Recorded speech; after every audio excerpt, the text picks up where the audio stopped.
So Spider-Verse 2 came out. Words cannot describe how confused I am regarding my own emotions. I'm a very decisive person. Like, normally I can always immediately decide what my exact thoughts are on something. Like Little Caesars pizza, 8 out of 10.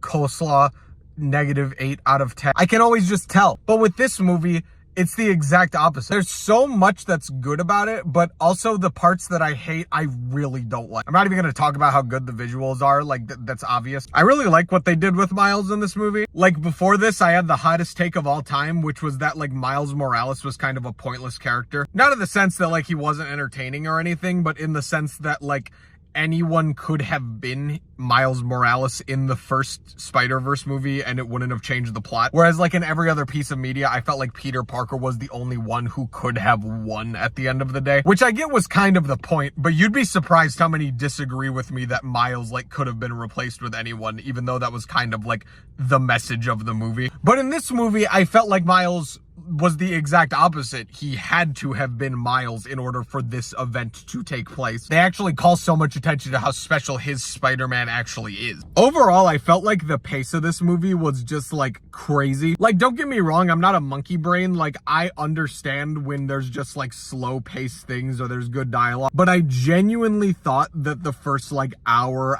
and a half of the movie like wasn't that great. Like, it was good for what it was, but when you compare it to the first movie and its efficiency, like, I didn't like it that much. I know a lot of people are saying that like they thought the first part of the movie was like perfectly paced and everything. I just couldn't agree less. The things it sets up are fine, but it takes way too long to say things that like we already kind of knew about Miles. Like, it's okay to touch on those things, but I didn't need to hear those things for like an hour for you to like set them up later. I don't know. I thought it was boring. Obviously, I have to talk about the ending. That's why like 90% of people will click on this video. I know people are like in one crowd or the other. Like, either you thought it was the best cliffhanger of all time, or you thought it was like stupid and they should have kept going, or like you thought that it was just like cheap or whatever. I'm definitely in the crowd that didn't like it. I wish I could say that I'm kind of in the middle. I'm not. I definitely didn't like it. I loved what they were doing at that point in the movie, but that doesn't make it like a good ending or a good cliffhanger. This was like a perfect example of how to have like good content be a bad ending, because the plot twist near the end of the movie was fantastic. Both of them, actually. The ending did genuinely make me hype for the other movie, but it made me like so annoyed that I didn't care. There's nothing wrong with like not advertising that this is going to be a two-parter, but it's basically a two-parter. The problem lies in the fact that a lot of this is me being a film major, but like your movie does not have a 3-act structure. It just doesn't. There's no resolution to the movie. You end it at the climax. Like, that's just like straight up, arguably at the rising action, not even the climax. So of course your audience isn't going to be satisfied. A lot of people compare it to Infinity War, and I turned to my girlfriend immediately when we were done with the movie and I told her the exact same thing. We both agreed, like, Infinity War had a good ending because like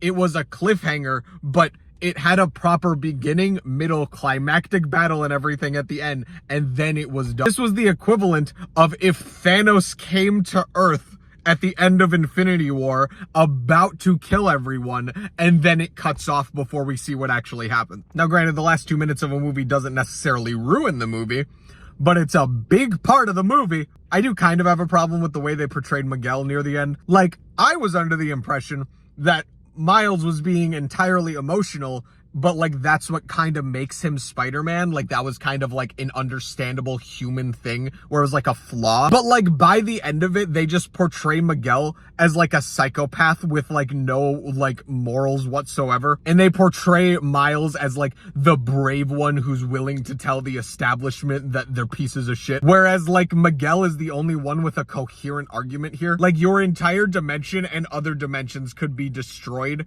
if you save one person. This is like a computer simulated thing that has been proven to be like a real possibility that you have no argument for it not being the case. And your only argument is, well, you need to at least try, which I get the sentiment. I totally do. But this isn't a dip your toe in the water and see what happens and you can pull out if it's too late sort of thing. It's either you save him or you don't. You have to like pull the trigger on this no matter what. Like, I don't think doing the thing qualifies as trying. That's more like making a set decision. That's not like trying something out. I don't think Miles understands what that means. Like, I'm all for trying to figure out a new way and stuff, but simply choosing to not go along with the statistics is just a weird message. If they did not portray this situation as black and white near the end of the movie, this would have been like one of the greatest moral conflicts in history. Because I genuinely love how this movie like recontextualizes the whole like with great power comes great responsibility message. That's super cool. I love how like Miguel takes it to like an extreme of one side and Miles takes it to the extreme of the other. With great power comes great responsibility doesn't tackle the issue of like, should the needs of the many outweigh the needs of the few, or like statistical chances and stuff. It's just like, if you can help people,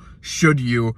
And so Miles is more on the side of like, we need to save every last person, even if it means risking everyone else. And Miguel has been traumatized to the point where he's like, any amount of risk is not worth it. But it's not even inhuman because he's right that like that could hurt people. I don't know about you guys. You guys can let me know if I'm like totally misunderstanding this, but like Miguel was like 100% in the right. Not 100%. Like Miles like was right that like they should try more possibilities, but like totally in the wrong by just being like, my version of trying is just doing the thing that is risking the universe. Overall, I think the first one was probably better. This one had way higher like peaks and stuff, but like the first half of the movie and the ending aren't great, and like the first movie from start to finish is like an absolute masterpiece with just like less high of peaks. I like the message, and like I really appreciate what they were trying to do with the characters and writing this time around, but it just wasn't solid enough to edge out for me. Also, collectively as a species, can we stop talking about Miguel's ass?